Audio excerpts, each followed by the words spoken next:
Cleo Franklin is joining us today from Cypress, Texas, correct, Cleo? Is that where you're at home today? That's correct. I am in Cypress, Texas. Good morning, everyone. And Cleo is going to introduce our two amazing speakers today. But Cleo is from Chicago originally, attended Morningside College, was a basketball player here, and has been a very big fan of our students here at Morningside and in our ag program here, and we were so excited to have him think of us when we were planning the speaker series. So Cleo has worked his way up through John Deere, Case New Holland, and Mahindra, several different equipment dealership or equipment companies, and now, like I said, lives in Texas and created the Franklin Strategic Solutions. And Cleo, I'm sure you could give a much better introduction than I just have, so I apologize.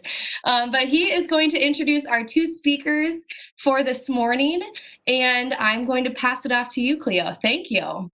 Thank you, Melissa. I want to say good morning to everyone. And this whole introduction isn't about me. It's about the wonderful opportunity that we are going to provide to you via the Franklin Leadership Foundation to speak with two wonderful colleagues of mine, people I've known for a while. By the way, nice victory over Northwestern the other day. I love that. Anytime that we can beat Orange City, it really warms my heart. So that being said, I'd like to go ahead and introduce Patricia Dyar and Paul Eickhoff. Patricia Dyar, of course, just recently retired from John Deere. She spent quite a bit of time at John Deere, specifically John Deere Financial. And what's interesting about her career, she's from northeastern Iowa, from a small farm. She'll talk to you about that. But she has worked her way up through the organization and left a very impressive career path that I think you guys are going to want to understand why she came to John Deere, what are some of the lessons she's learned, and what really helped facilitate her ability to get to the leadership realm, and some of the things that she basically has taken with her to this very day. And then after that, I'd like to introduce you to Paul Eickhoff. Paul Eickhoff, of course, is vice president, and his title is very long. With that being said, anyone that's interested in supply chain and logistics, his role is global. Both Patty and Paul do have a global aspect to their roles. And he works for Polaris, and Paul also comes from a farm, of course, in northeastern Nebraska and near Cedar County. But no further ado, we're going to spend about 15 to 20 minutes with each of these guys talking to each and every one of you. Please be very selfish about the questions you're going to ask these guys. They have a lot of experience, and without question, a lot of information. I think that you should be delighted in hearing some of the things in the exchanges. So let's go ahead and kick it off first with Patricia Dyar. Good morning, Patty. Good morning, Cleo. And actually, we're going to switch up the defense on you. We're going to have Paul go first. That's okay. I love the adaptive style. So then I'll start to adapt myself. Paul, you go first. Okay. Well, good morning, everybody. It's a pleasure to be here. Cleo, Carrie, Patty, Melissa, Stacy, I'm honored to be a part of this. These are always fun, and I hope it's as rewarding for the students as it is for me. I'm going to go ahead and share my screen. I put a few slides together.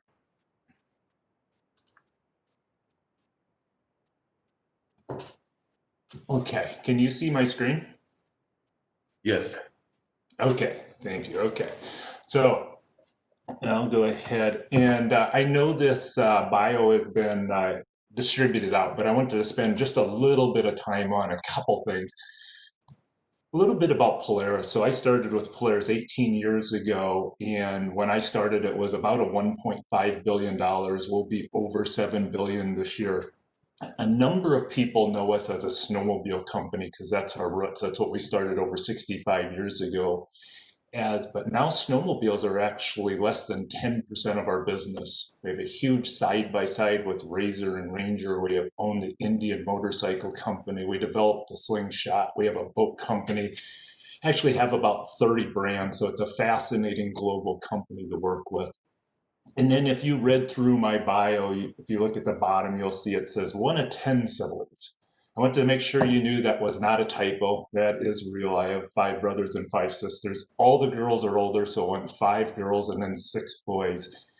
And it's probably one of the most rewarding things I have in my life is this huge family, this huge support. I have to say it was hell growing up sometimes. The fights were epic, but it was all worth it in the end. So I want to talk a little bit as we are set up to do is my journey from rural to corporate America. And I think if you see the Fordyce sign, I'm assuming some of these students, somebody has to have been in Fordyce. It's just an hour west of Sioux City. You'll see the sign shows a population of 190.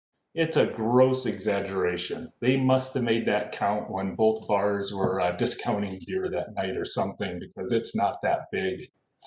In my farm, so that's a picture of our farm right under a picture of Fordyce. And then of course I live in Minneapolis and Polaris. So I'm going to put a lot of rural in this discussion. So under the left side, I have who am I, who I am. And I want to talk about how growing up in this small town on a farm shaped me. And I use it all the time. It's a part of how I do business today.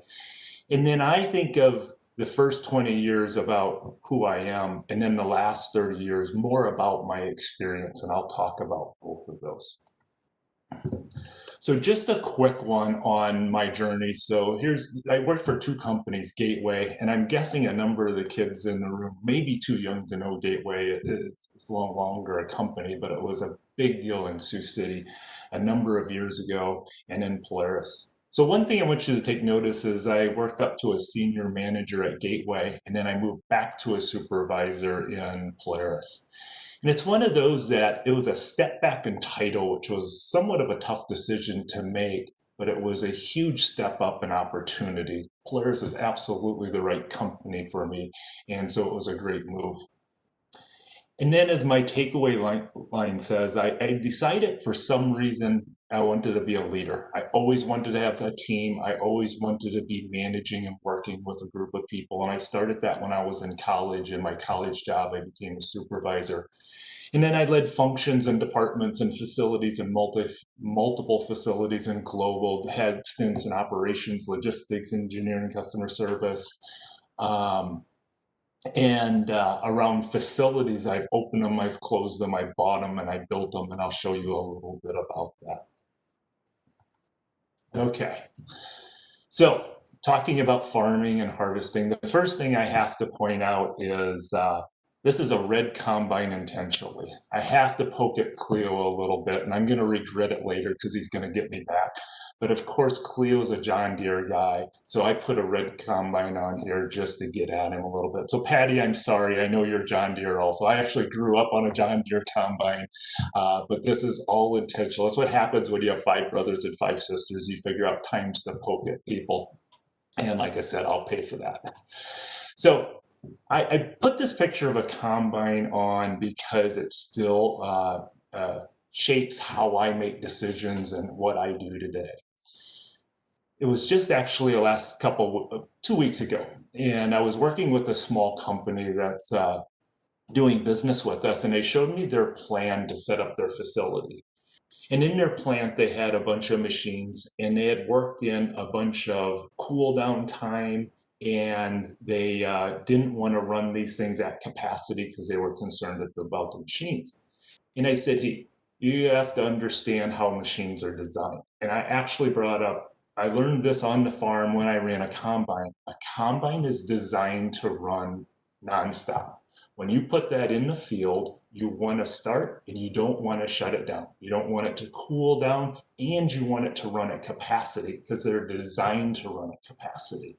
So he said, you need to work your plan around your capital and make sure these machines are running. And they were able to come back and quadruple the output of that facility because they took their setup time down and they ran these machines at capacity the whole time. The other one is, I think of a combine as a little bit like a business. It has inputs, it has outputs, you're harvesting something, you need a support team. And it taught me a lot about how to think about systems and problem solving. One of the things I've seen in corporate America is we're not all great problem solvers. A lot of people like to treat the symptoms and not the problem. And if there's one takeaway I'd love to see you guys think about is really get into good problem solving skills, whether you do that through lean or a black belt or a green belt certification. It'll really do well for you. And I'll give you an example of a symptom. So if you're running this combine, you listen to it, it makes a noise. If you start to hear a squeak, you need to figure out what that is. If you treat the symptom, you might just turn the radio up and say, hey, I no longer hear the squeak. Or you might slow it down or speed it up to change the sound so it doesn't bother you. But you're not solving the problem, you're solving the symptom. And that's why combines sometimes start on fire, is because they overheat and start up. So that's my combine story. The next one I want to talk about a facility. So 2 years ago, this was desert, and it's a facility built in Nevada. And there's 2 points I want to make. So let me tell you about the facility first. So the facility is in Fernley, Nevada, just east of Reno. In the picture on the right, you can see some of the equipment and the design of the facility. This facility is big enough to hold 9 football fields, so it's really hard to take a picture of the inside, but there's a robotic system back in kind of the far center, and it moves product around us and drove a lot of efficiencies. So this is going to go back to the who I am. So as I grew up on a farm, right, I was around plumbers, electricians, contractors, concrete. We did all that work on the farm. And the people that had these businesses, I went to church with them on Sunday. I went to school with their kids. So that stuff was natural. So when it came to going through a facility like this, all the mechanical aspects, the building of the facility, the designing of it, actually wasn't that hard. It felt easy to me because that's something I worked with and I grew up with it. I learned that from a young age, how these things work at a foundational level.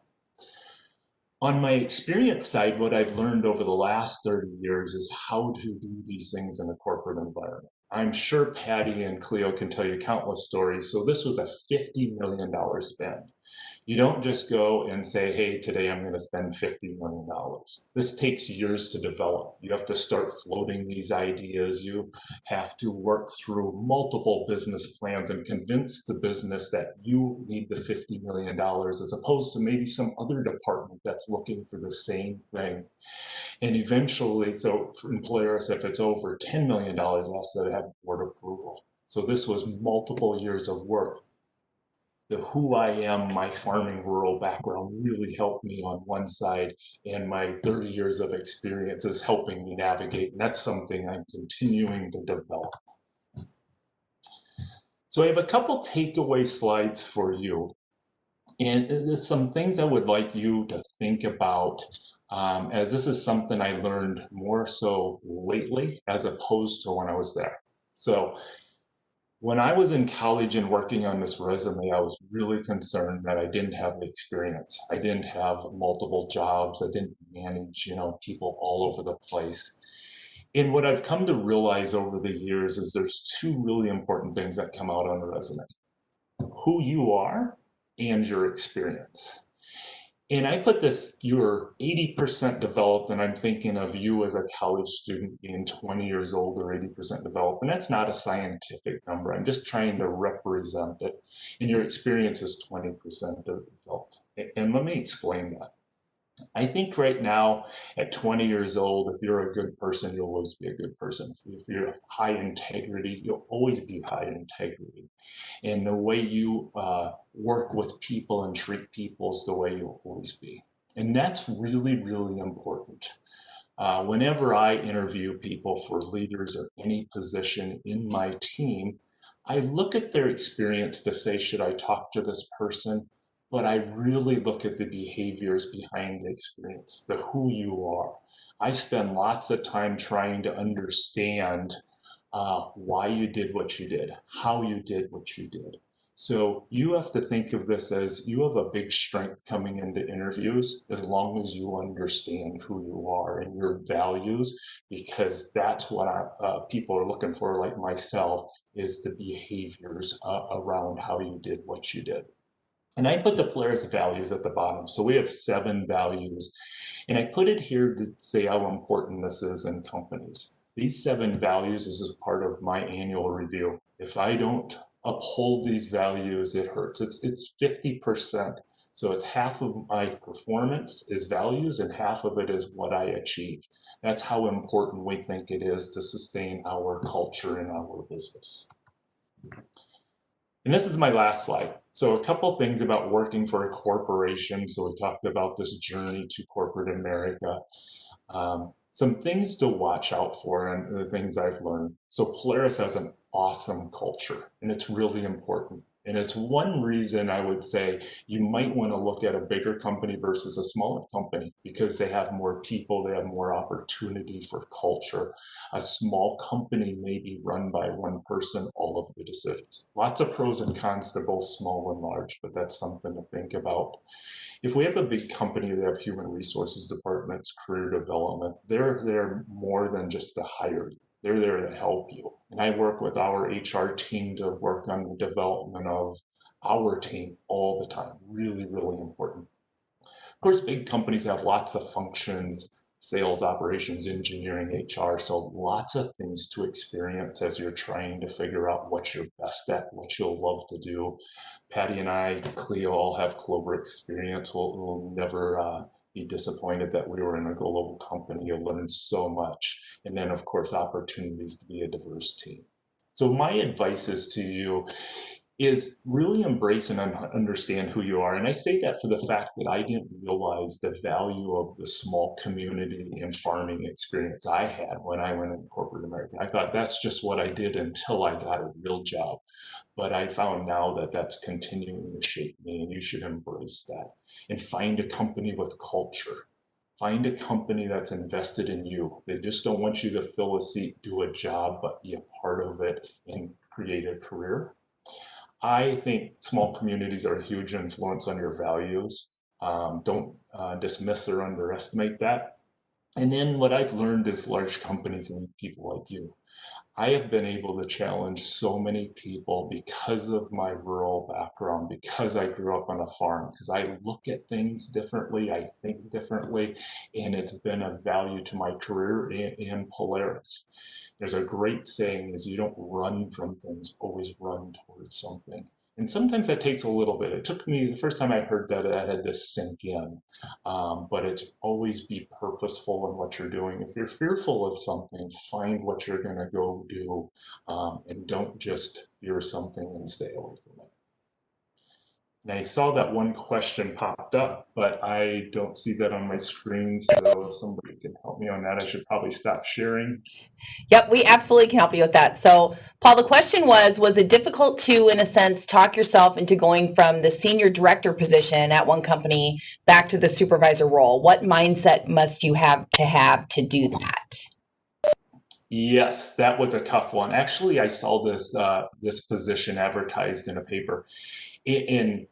So I worked in Sioux City, and I started working for Polaris in Vermilion, so 30 miles away. And I've driven past that building multiple times. I said, that's outdoors, it's fun. That's what they do, is create fun. I want to work for that company someday. And I saw this job come up, and it was a supervisor. I said, this is a couple titles less than what I have today.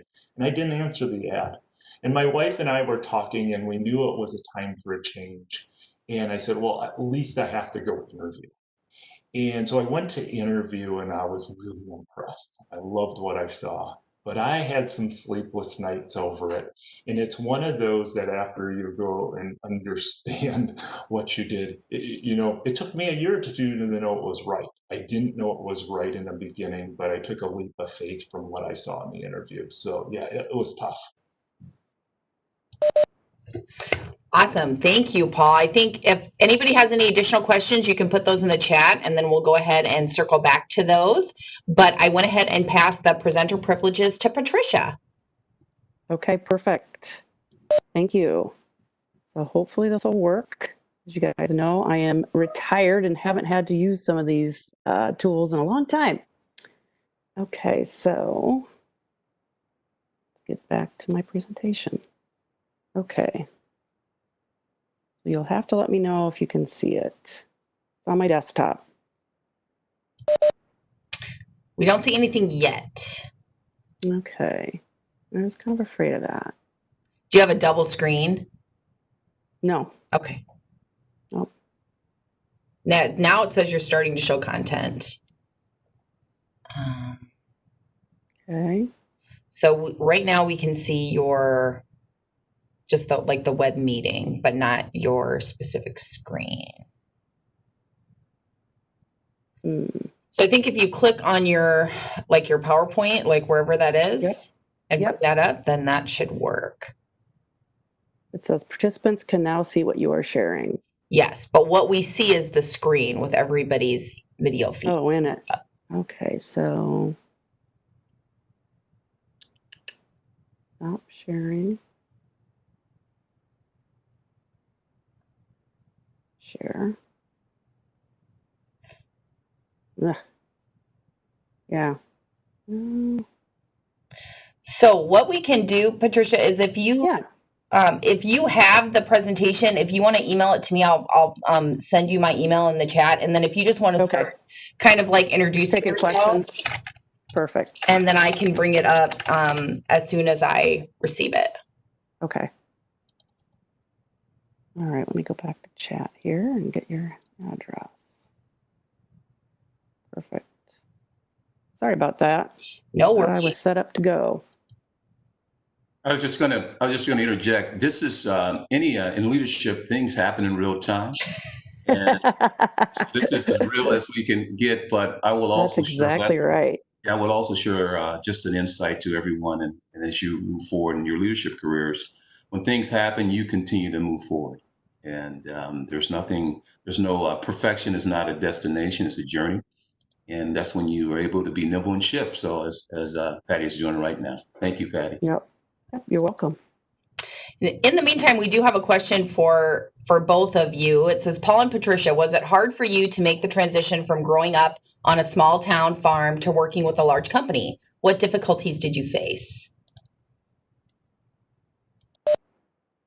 Well, what I'd say, and certainly Paul chime in, but part of the difficulty is that you come from a very small, of course, my hometown was even smaller than Paul's because it was unincorporated. So I think there's like where I went to church and we went to school, primary schools, elementary school was like a town of 20 people. So I think some of the challenges are you think you're coming from some place very small, and when you go to corporate America, it's pretty big. So Deere is a company of now 70,000 employees globally, but that's part of the transition is coming from a very small background. Of course, being part of a larger family, then going off to college and going to a larger campus and things like that, all part of the story. But yeah, some of those are the challenges for sure. In your own mind, though, as you'll see from both, have heard from Paul and then see from my own presentation that you got to be adaptable and that's not such a negative thing to come from a small community. Yep, and I would echo that. It was tough. I love the farm. I love to be able to hunt, fish, have all the freedoms. And I thought that getting into a big city, also, that it was all about traffic, right? You go to a big city, that's what you see, and you don't feel like you have space. For the most part, it was a limit between my 2 ears, right? It's just my mindset. And I would say, just take the leap of faith and go do it. We're in Minneapolis. We absolutely love it. We have great people around us. I'm actually excited for my next move. So was it tough? Absolutely, it's tough. You got to figure out somehow to just build up the momentum to go do it. I highly recommend it. I think you'll be disappointed if you don't do it sometime. You can always move back. I actually want to retire on a farm sometime again. So I plan to come back, but I'm loving the city life. Okay, Stacy, it's coming your way, but again, the Wi-Fi here is pretty limited, so it may take a minute to get there. Okay. But I'll keep refreshing and looking for that. But if you want to get started as soon as that comes in, I will bring it up. Okay, perfect. So what I wanted to share today with the group is a little bit of my story, very similar to Paul's, really, and journey. And once we get to the presentation, I'll share. I really started, how I set up my presentation is around some of the key things over my career and the learnings that I've had. And really, the journey started for me on County Road Y13, which my family farm is in Dubuque County. And that's that blacktop that would take you then from basically Highway 20 through Farley, Iowa, past my mom and dad's farm onto Holy Cross. So again, Cleo introduced me as coming from Northeast Iowa. And so County Road Y13 is in Northeast Iowa. So the next picture I would have would be of my parents' farm and my rural upbringing. In the bio that you have, you know that I grew up on a family farm, a 120-acre dairy farm, and it also is the farm that my father grew up on. He is now 85 and my mom is 84, and they still live on the family farm. They no longer dairy. That is a very physically demanding career, occupation, but they still have corn and soybeans. 2 years ago, my dad, he was still getting up on grain bins and measuring corn and all of that. And he finally decided that he might want to stop doing that because of the physical demands and potential for other things to happen when you're climbing up on grain bins. So he made the decision at that point then to go cash rent. And we're fortunate enough to have family that still live around the farm. My first cousin is actually who's doing the farming of the family farm now. But so what I wanted to kind of share a little bit then was a little bit what I have learned from the rural upbringing that I had. So key learnings. So one of the first things now that I reflect upon it, of course, I think similar to Paul, you don't think about it when you come from a rural area. You think about some of the negative things, like, not access to what's going on in the little towns that are around you, movie theaters, swimming pools, things that your friends are doing. But as I had a chance to kind of look back and reflect, I think one of the first things that my parents really taught me was that they were equal partners in the family farming business and raising 5 kids. I have 2 older brothers, a younger sister, and a younger brother. And so they truly were equal partners in the family farming business as well as raising the kids. Another thing that's very, as I look back, is kind of interesting is my parents continued the legacy that their ancestors had started, which both my parents come from German ancestors, and going back and now having met our German ancestors, they all come from family farms. The interesting thing, though, I will say is for the next generation, that isn't going to be so much the case because of the kids, my siblings and I, whether it was trade school or going off to a 4-year school, we each did that, and we all are working in other places. So from a legacy perspective, there's not someone in my family to take over the family farm, but I do have a cousin that lives just a couple miles down the road from mom and dad that may have an opportunity to do that. The other thing I would say that really, as I reflect back, because my parents were equal partners in the family farming business, they really shaped my view beyond gender stereotypical careers. And think of that as, certainly when I was born in the 60s and raised in the 70s, a lot of women went into, whether that was teaching, nursing, some what I would say very traditional roles for females. And now that I reflect back on my parents and seeing them as equal partners, that really kind of shaped my perspective of that I could have a career in any field that I chose. And so I think that was something that's very important to kind of consider and think about. Certainly work ethic has a lot to do with, in my view, a lot to do with having been raised on a farm. All work is honorable, even scooping cow manure. We actually at one point also had pigs. So there was castrating pigs, baling hay, and work is never done on a farm, as Paul and Cleo, I know you've had the opportunity to also participate in farming. That work's never done. It's 24/7, where there's a garden to always be, weeds be pulled, and canning to be done, and so on and so forth. So the key thing there was just to really recognize that all work is honorable. You've got to participate. Teamwork is another thing that was really important to really kind of think about, because it really took a family. Dairy farm it takes everybody. If you've been around a dairy farm or grew up on a dairy farm, you know that work is 24/7, because you have a herd of cattle that always need to be attended to, and they need to be milked twice a day. So it takes teamwork. And really, with my parents and my siblings, we all had our chores to do and responsibilities that we needed to take care of.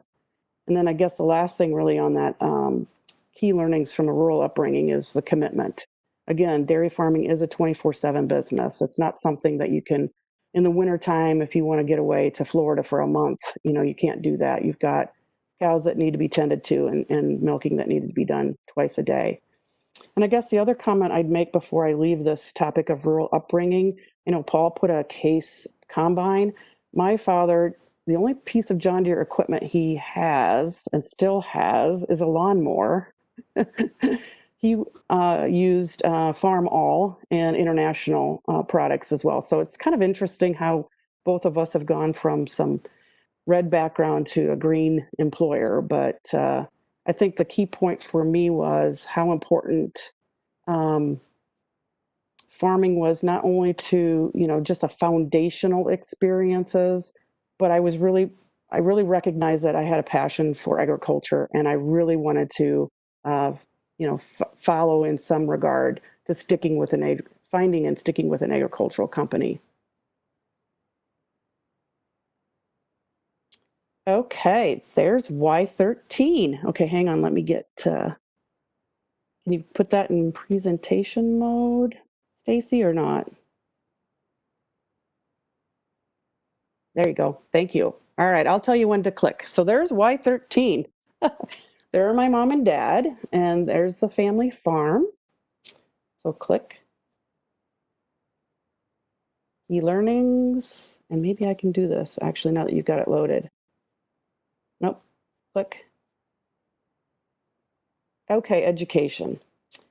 So education, one of the things, I guess, as I think about education was, you look at the legacy of no one in my family. My oldest brother went on to a trade school to be a welder. My next brother, he went to Iowa State. I followed him at Iowa State. My sister has a trade degree it was a beautician. She's now retired. And then my youngest brother went to college. But really, when you think about legacy for our family, we were really the first to go off to college. And when you think about that from a rural background, again, talking about how big our towns were, I mean, I went to a high school that had 150 kids in my graduating class. And so leaving the farm and going 3 hours, which today 3 hours doesn't seem like anything, because I've also spent 10 hours flying from Dallas to Brazil. You get used to, some of that, your perspective changes a bit as you get older. But, that was a big deal when you're 18 years old and moving 3 hours away, and first time really away from my family. And so you think about the things that you're learning is certainly your first opportunity to be independent. Adaptability, I would tell you I learned that as well at Iowa State, because I'd changed my career multiple times. Stacy, you can click to the next slide. Kind of follow those speaker points. Thank you. So adaptability, I started in journalism, forestry, changed to journalism. I mean, there are several different things that I tried. And at one, there at the end there, I decided, you know what, I really have a passion for ag. Why don't I follow, really what I'm passionate about? And I got a business degree, then an agricultural business, an undergraduate degree. Grit, I'm a non-traditional student in the respect that I met my husband at Iowa State. We decided to get married during college. We left college. My daughter was born a year after that. And so I really went back to get my undergraduate degree after we were married and my daughter was born. And so he and I worked collaboratively on how to do that. And we also relied on some of my family members to help with that. But 2 years after my daughter was born, I did graduate with a degree in ag business from Iowa State University. During my career, and as think about some of your opportunities that a large employer that might be able to provide versus a smaller employer, I really was able to get my MBA while I was working at John Deere, and they helped to pay for that. So those are one of the things as you think about going to work for an employer, certainly look for some of the benefits that they might afford you, because there are some additional learnings and education that could be a great opportunity to do. I did that while I was working. I did not go from an undergraduate program to get my MBA. I actually got my MBA in 1995. So again, the thing that really I want to highlight here is just the learnings around commitment and the things that you can do even after you've graduated with an undergraduate degree, plus then go on to college. Click. All right. I'm going to tell you a little bit about my domestic journey. So this picture that you see here is I managed a department of collectors. So these are folks that would collect on accounts that were past due. So John Deere Financial makes loans to customers and dealers who purchase John Deere equipment.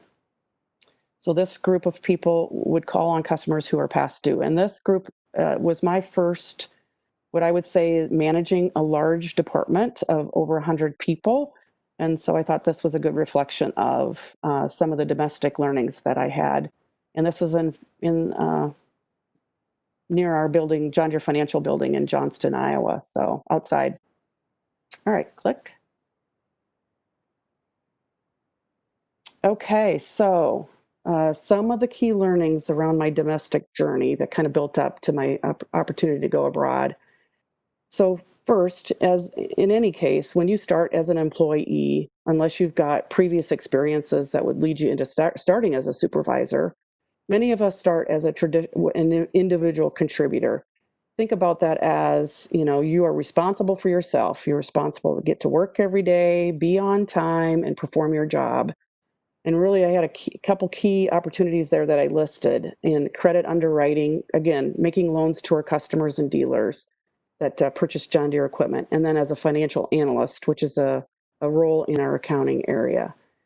From that, I transitioned into, and as you saw from the picture, managed collections.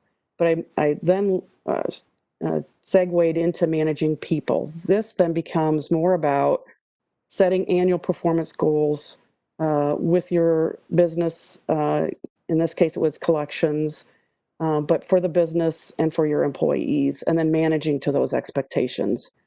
And I learned a lot through those experiences working with people and managing people. Sometimes it's not all positive. You're dealing sometimes with people who don't perform well. And, having come from a rural background, being, part of a team, as a farming team, you try to encourage and work with everybody to help them be successful. But sometimes that doesn't work, and there have been certainly opportunities where we've had to dismiss employees. But that's part of making that transition from being an individual contributor to managing people. And then the next opportunity for me for skill building was leading a business. And certainly I did lead the collections group, managed a group of agricultural retail, making loans to ag customers and so on. But really your focus here becomes more about setting the strategy, setting the vision, and so forth. It's certainly important to have annual goals, but this becomes more of how do I achieve a 5-year plan? So those were the kind of key skill building opportunities for me. And really I started to gain some confidence through the diverse roles that I had in operations, sales, marketing, and accounting, because these are very different skill building opportunities.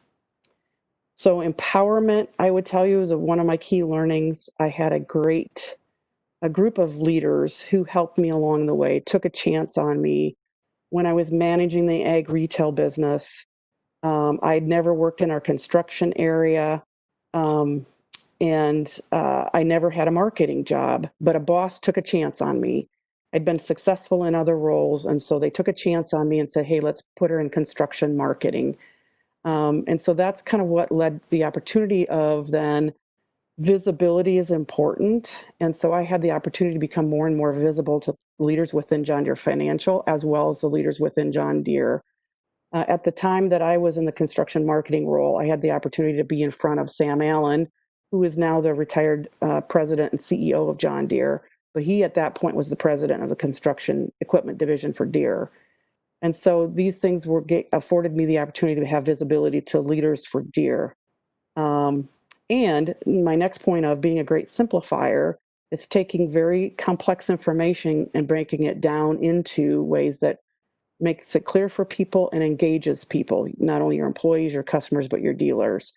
And so that also was an opportunity for me to have visibility in front of the leaders at JDF and John Deere to talk about the construction market and how John Deere Financial could support construction dealers. And then the last key learning on this slide is a mentor. I have had the opportunity to have some great mentors. I've been a mentor myself. And my suggestion is, as you get to your careers, and certainly even as a student, you should look for people who you trust and respect and ask them to be your mentor, because they can give you some insights and guidance that you wouldn't necessarily understand. And I've also had the opportunity to have both female and male mentors. The thing that really I found insightful around having male mentors is that men and women don't think alike. And so they could bring perspectives to my thinking that I wouldn't necessarily think about coming from a perspective of being, a female. So let's move to the next, Stacy. Okay, so this picture is my group at Banco John Deere, which is the John Deere Bank in Brazil. And so I'll talk a little bit more about that. So key learnings, resiliency would absolutely be the first, because this is the first time that my husband and I moved outside of the state of Iowa at the age of 50. We took this opportunity to go to Brazil for 2 years to work for John Deere in the bank. And so what we really had to learn is we were in a country that's not the US. English is not the primary language. Banking was in Portuguese. I mean, everything that you're doing just in your daily life, going to the grocery store, getting a haircut, all this is in a language that isn't our own. And so one of the things that we had to really get comfortable with is being uncomfortable, basically, and just being brave enough and courageous enough to adapt, and, knew we were going to kind of flub up sometimes and be okay with that. And you're going to make mistakes and, again, be okay with that. Because the primary language is Portuguese, the people that did report directly to me, they did speak good English, but most of the people at John Deere, the bank, in the lower levels of the organizations within John Deere, within the bank, certainly the John Deere dealers, John Deere customers, their primary language Portuguese. And so I had to trust that the employees I worked with could translate what I was saying, and they could then also translate back what these employees, dealers, and customers were telling me. So you take a big leap of faith to trust that, they're sharing with you the appropriate information in order for you as a group to make a decision on things. The other thing would be making connections. Because of the career that I had in Johnston already, Iowa, I was able to make a lot of connections for the teams globally with teams in the US, because we have tackled a number of issues in the US already that the folks in Brazil were starting to see. And so it was a way to make and help folks connect with each other to solve problems. And then I continued to build confidence through global roles, really, until I went to Brazil. All the roles that I had in the US were, Johnston-based, US and Canada, but North American-based. Whereas this became a platform for more global roles. I came back from Brazil and managed our human resources area globally for John Deere Financial for 2 years. Then I took a couple of strategic initiatives and mergers and acquisitions. The last role that I had was a director of mergers and acquisitions helping to integrate a business that John Deere bought from a private German family road building company. And it was a $5 billion acquisition, the largest acquisition in John Deere's history. So that was the last role that I had. And my key point here would be just be a lifelong learner and always continually to challenge yourself to be intellectual curious. You'll be amazed at how you come from a small mindset, having been raised in a small area, and you know how big your mindset could get from there. Okay, give back. This is a picture of my high school. You can see the gym, the doors to the gym behind me. The two kids on the screen were the most valuable female and male athletes of my high school. And so I'm there to present them an award for that, since myself and a male graduate, we both were male and female athletes when we graduated from our high school in 1980. So it became important for me to give back. So click. Okay, so one of the key points here is, even though I moved away from home, went to college, had jobs, went to Brazil, I never felt like I moved away. My hometown will always be that farm north of Farley, Iowa. At some point, it won't be my family's farm, but it will always be home to me. And so the key learning here is that you really never move away. You do have an opportunity to always come back and give back. And it was important to me to always give back to the communities that have supported me. Des Moines, because that's where I spent most of my career. And therefore I was on a couple of boards there, board of directors, as you can see. And then Dyersville, always going back to my high school and giving back, and then giving scholarships to the most valuable female athlete. So these kids could continue their career in college, and that was very important to me.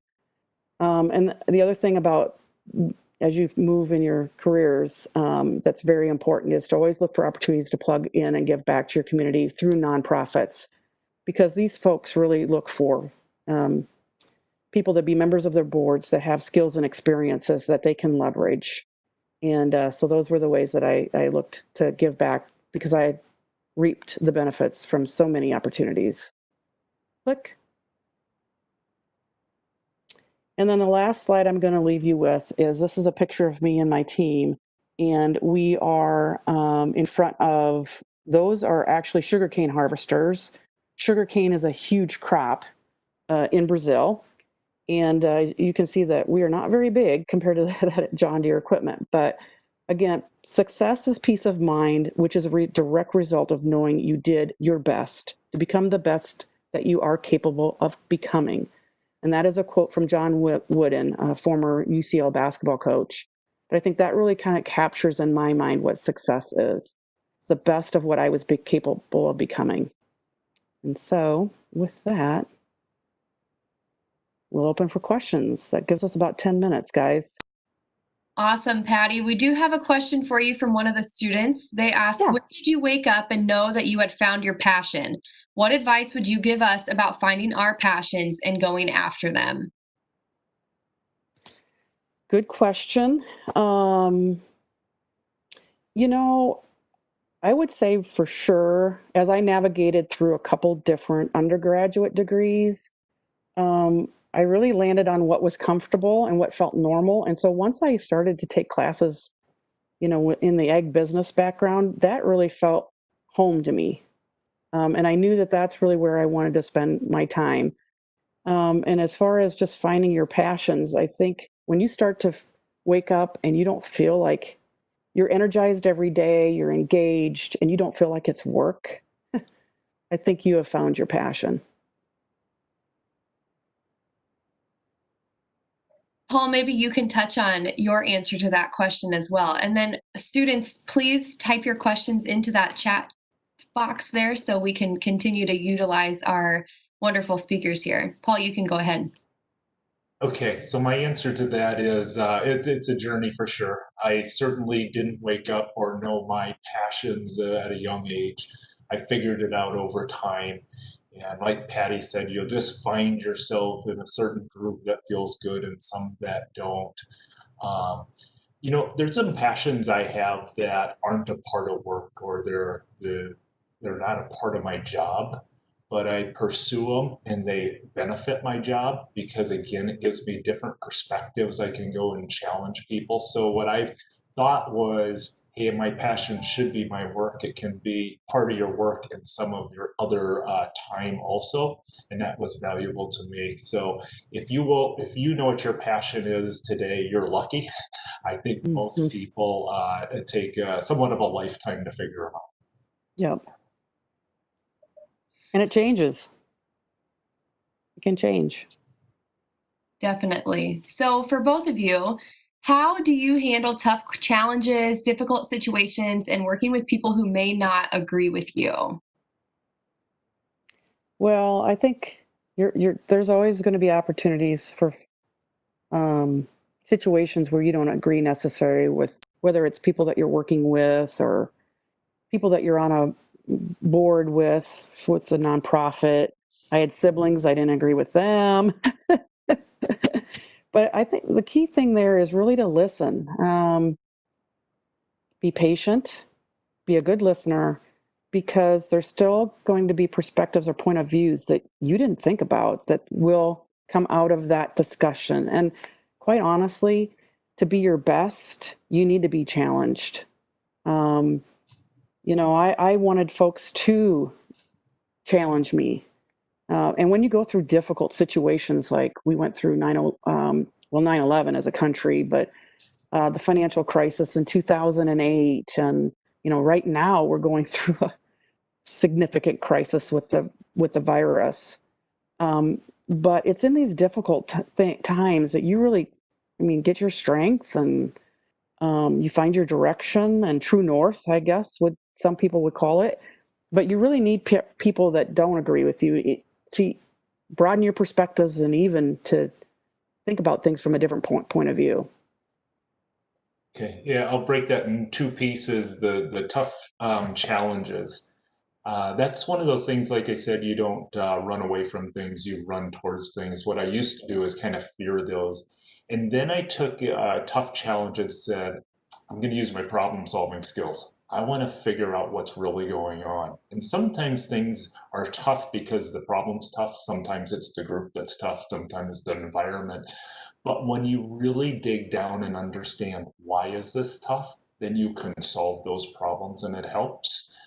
On the difficult people, this is another one. It's a great question that I've struggled with for a while. Where I start now is, are they difficult because we disagree on what we want to do in the business, as in we have opposing opinions of how the business run, or is this a personality thing? And if we're in the same business wanting the same thing, right? We want to improve sales, improve profits, do the right thing for the customer. That gives you a little reassurance you're actually on the same team. Now you just have to solve for the personality conflicts. They might be the person who always needs the right, the last word always has to be right. Well, then at least you're figuring that out. Solve for the customer and deal with the person in that situation. Okay, we have a few other questions. So our students are preparing for their summer and semester-long externships. They're going to begin this summer. What advice do you have for them to begin developing their leadership skills as that entry-level intern or extern that they will be? Good question. Well, learn as much as you can learn. Don't be afraid to ask questions, and a lot of questions, because that's really when you start to build a foundation of understanding.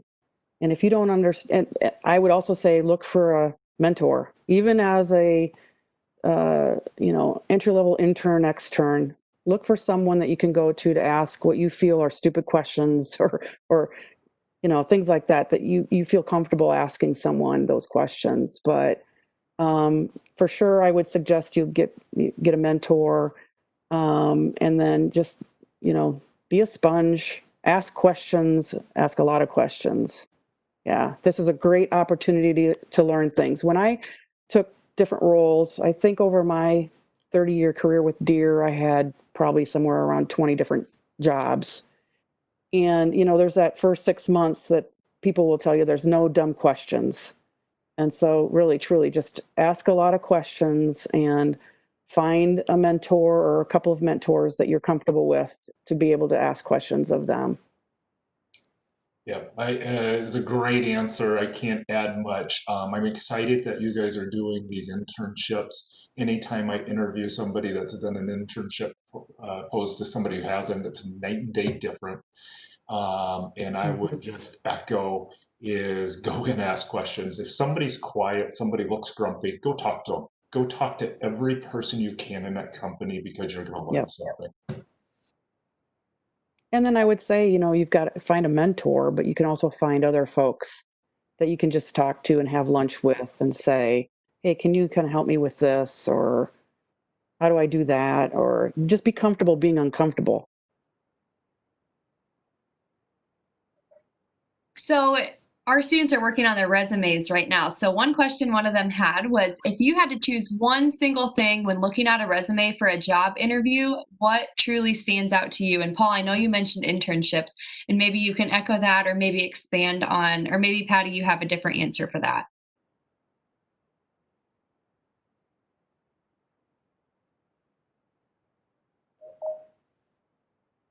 Well, what I would say is, it's hard to say that there's any one thing, right, that would stand out. But, when be okay being uncomfortable, number one, just know everybody is, right? So what really kind of stands out for me is someone that isn't afraid to say, hey, I don't understand. Can you help me understand this a little bit more? Because I think at the end of the day, as we start to develop that next generation, we want folks to ask questions. We're not certain where you're coming from or what level of understanding that folks have. So as you start to think about going into your interviews, don't be afraid to ask questions. Number one. I'll tell you, It could be I'm sorry, Paul. And I was going to say, and I'll finish here. It could be as simple as help me understand what you think some of the most important things are that I would get from this position. What are the skill building opportunities I will get from this position in your mind? I mean, you're turning it from, what you think you're going to get from it to saying, hey, can you help me with what you believe are going to be the key things from this position? Yeah, the way I look at a resume is this person, this is your ticket to have a conversation. What I really learn about the person is when you're in an interview. So I don't know that there's any magic words. I would tell you that, sorry, that's my dog, Cody, telling me there's danger outside the house. Somebody's walking by.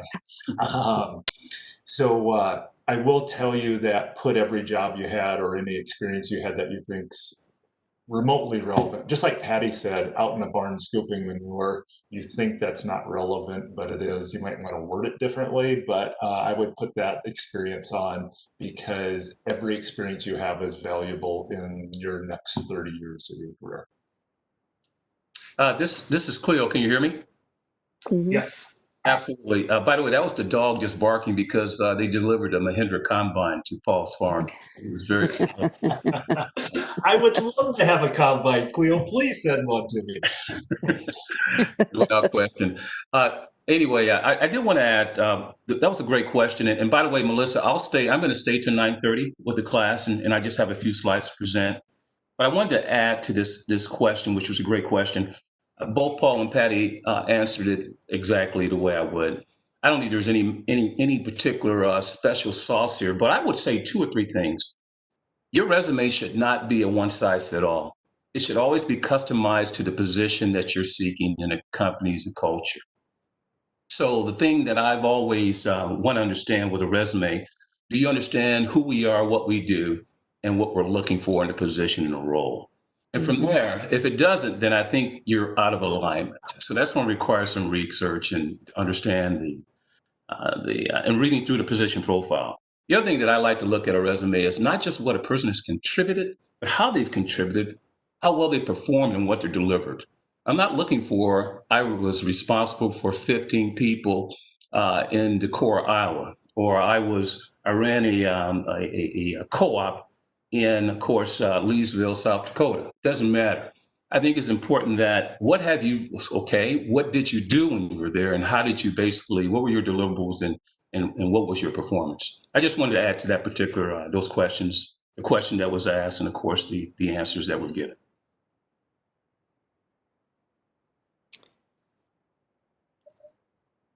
Okay, so it looks like there's a question in the chat box about, did I feel like being a woman in the ag industry was an extra hurdle for me to get over?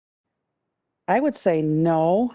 Probably the biggest reason I would say no is, having grown up on a family farm, it takes everybody engaged in having that farm be successful. My parents were equal contributors, to making sure that our family farm was successful.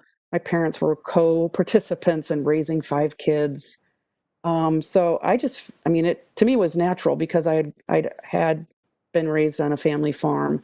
Certainly, I didn't expect to go from a 120-acre dairy farm to leading a group in Brazil for 2 years to working for a company that's now, with the Wirtgen acquisition, over 70,000 employees. So that's kind of a phenomenal road from small town.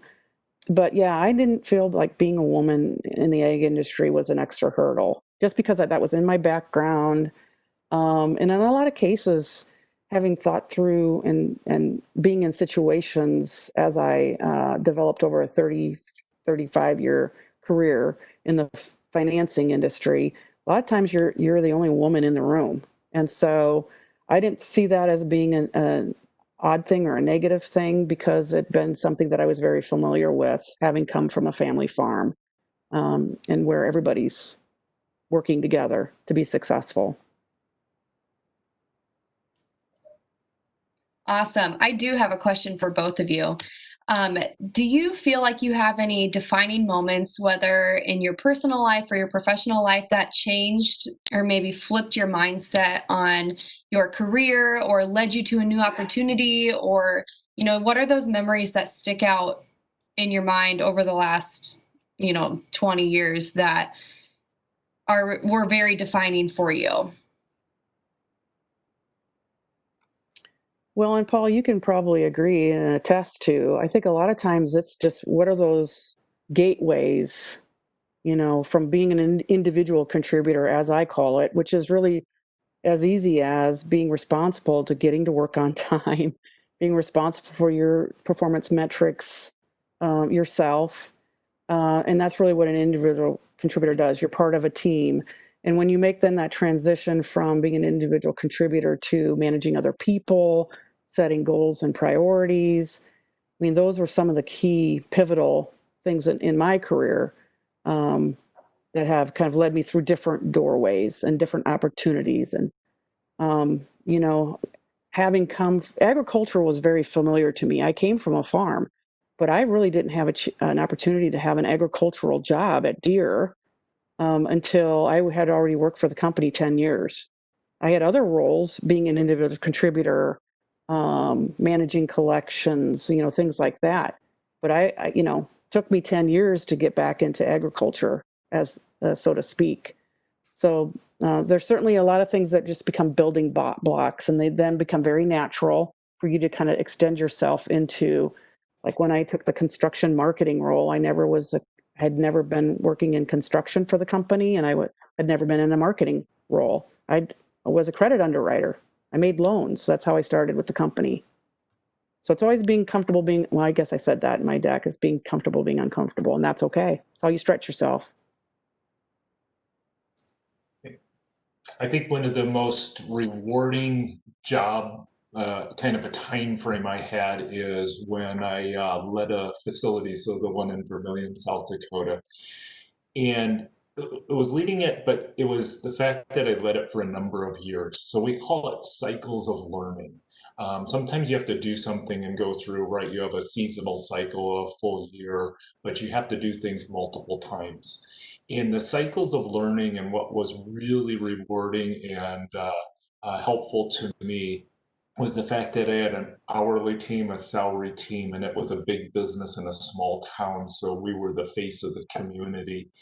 In doing that, let's say for 5 years, when you hire somebody and they move into a bigger position or they leave or you have to fire people and you work through difficult situations of people in your facility that have died, and going through those cycles of learning, it was the best education I had because I really understood how people, teams thought at multiple levels, the hourly level, the salary level, the corporate office. And I had to coordinate, understand, and make all those calls for all of those people to keep that business rolling and meet our goals.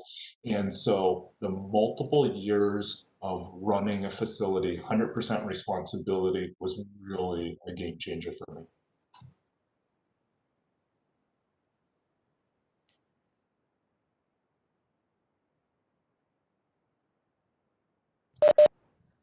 All right, so it looks like the questions have all been addressed. Cleo, I know there was a couple more points that you wanted to address. Yeah. So if you want to jump in. Yes, and Melissa, I know that I told you that I'd be here and stay with the class a little longer, and really appreciate both Paul and Patty's perspective that they brought to the class, of course, and their insights. I do have one question for both of you, and it has to do with helping the students prepare, and those that are also that may be listening that are probably within a career and trying to prepare with this the fear and uncertainty and doubt and the dynamics that COVID-19 has been permeated through all businesses. It's impacted everyone. And as they prepare for their internships and externships, Paul and Patty, what advice would you provide for them? Because the dynamics have changed. I mean, there's still people doing business, but it's not business as usual. It's business in a very different world. Some of the things and the tenets that remain core, but there's some things that have changed. So I'd like to just ask, as they prepare for their internship and externships, based on the dynamics of COVID, is there a few things that you can share with them? Well, as someone who has had the fortune to actually retire in the last 6 to 8 months, I would say, Paul, you've brought kind of what's going on in the business world today, but what I would say is that we're all going through this together, So as you're preparing, just realize you've also got employers and businesses that are also going through the same things and questions, and it's uncomfortable. And I think, in my slide, I said, get comfortable being uncomfortable. Well, this would be that on steroids, I think, because you just realize that we're all going through this together. And that's exactly what's happening inside the businesses, that we're all going through this together. It's not something that, I don't think that should overshadow what you want to learn and the experience you want to gain from doing your externships and internships. Each of these will afford you an opportunity to take something away. And so look toward that, but just realize, I think we're all going through this together. So I don't know if that makes you feel better or worse, but but we're all going through it together. I would throw out one of the things these guys have to their advantage is young kids have embraced technology better than older people like myself. And the reaction to COVID is highly technical in a lot of ways. Our e-commerce business has blown up. Obviously, we're doing this via video, which is how I do business. So everything you can learn around technology is huge. That's why I love kids that come in on internships out of college, because I always count on them to show me the newest app, the newest technology, and they always figure out better, more efficient ways to do what we're doing. So I would say embrace technology. In these once in a lifetime, hopefully once in a lifetime situations like this, it molds businesses. And if you can see around corners a little bit and use this and really take this in and understand, the next time we have some crisis, you're going to be better prepared and be ready for this. This one's not a financial crisis like in 2008, but there's some it rhymes a bit. And so use this as an opportunity to take in what happened in the world, how the world changed, because it's going to happen again, maybe in a different form, but it will. And I don't know if there's opportunities to even get a little bit of a global perspective as you look at your internships and externships. But, one of the things that I learned, because Paul, what you said there about seeing around the corners and looking ahead a little bit, when I went to Brazil, that was kind of my mindset and how I was, my career had developed and so on. But that isn't true internationally. These folks are fighting fires every day and they don't really understand how to look around corners. So there's just a lot of, and I think that's probably what you can bring as students to who you're going to go work with, because as we mature in our careers, we get away from certain things that you are going to have more aptitude, skill, flexibility. Teach us, because that's one of the best things is to help. And that's from the Brazil experience, because that wasn't in their nature. They were fighting fires all the time, every day.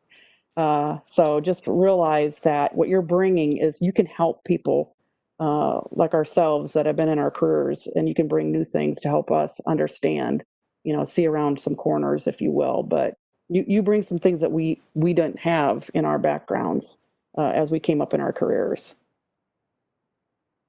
It's a really cool point, Patty, on going to a different country and having a different perspective. For example, in my industry or in supply chain, Europe actually leads the US. And they lead the US because land is so expensive and employees are so expensive. So they do really high-tech solutions to get as most out of the space or the capacity they have. And they try to avoid hiring employees because it's so contractual and you're married to an employee in Europe. And so if you can get to a right country, you might be able to pull them along like a Brazil, right? You may be able to take the technology we have in the US and introduce it. Or if you get to a country that's ahead of us, you could potentially bring that back, which is really cool portion of an international project. Fantastic, fantastic. Well, let's any other questions for Patty and Paul from the students or? We do not have any other questions, but please know that we are applauding you virtually. We are so appreciative of you guys joining us today, and we have loved everything that you've shared and your analogies and your advice, and it has been awesome. So thank you, thank you. You're very welcome. So welcome. This is a blast. This is way more fun than going to a meeting, which I have to do next. Much fun. Now I don't have to do that. Well, rub it in. Yeah. Well, on behalf of the Morningside College and the Franklin Leadership Foundation and the Ag Professional Development Series, we want to thank you, Patty and Paul, for sharing your insights, all of your experiences, and for engaging the students and sharing as much as you possibly have to help prepare them as they move forward in their careers. The lessons that you've talked about, and being very personable and being very real, I think is the authenticity and being authentic is so important. And I just want to thank you on behalf of the foundation and the college. Well, and if there's any, I know Paul, or Paul, you probably agree, but if anybody is looking to have, a mentor, certainly willing to participate and help students if they need some other thoughts or questions, even after today's call. Happy to kind of help out. Absolutely. I think Patty and I both found developing people, spending time with people in their careers is more fun than the accomplishments of the job. It's That's the right. rewarding part. So more than happy, pass out my contact information. If anybody wants to contact me, feel free. Wonderful, because there's you guys have already drafted into this particular foundation, so being able to be part of creating, of course, future leaders today is the focus, and I really truly thank you and appreciate you. Yep. You're welcome, Cleo. Very much You're so. welcome. Can't wait to get my combine, Cleo. Thank you. Don't worry, it's on the way. All right. Fantastic. All right. So much, I appreciate it.